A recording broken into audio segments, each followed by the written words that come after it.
Hello everyone and welcome back to our new video.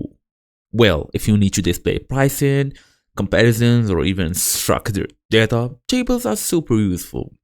So in today's small tutorial, I'll make sure to show you how to add a table in Squarespace in 2026. Fast and easy as usual. Let's get started.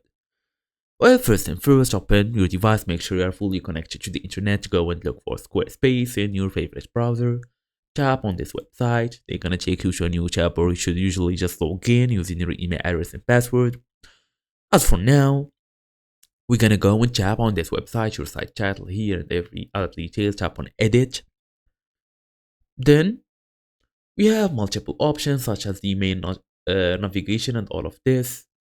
You can basically change whatever you want here.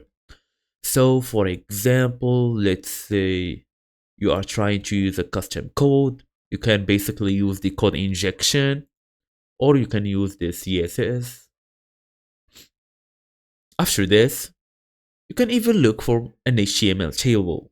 Paste your table structure into the block, then adjust the rows and columns, edit the text to customize your table, then resize the block, drag edges to fit the layout, then preview the page. Check how it looks on desktop and mobile. You can even get some help from AI if you really need to. Just ask them to give you the code for a certain table, then copy it from there and paste it on your own website. And that's basically it. So, also don't forget to save the changes, and that's it. Thank you all for watching, and I will see you all in the next video.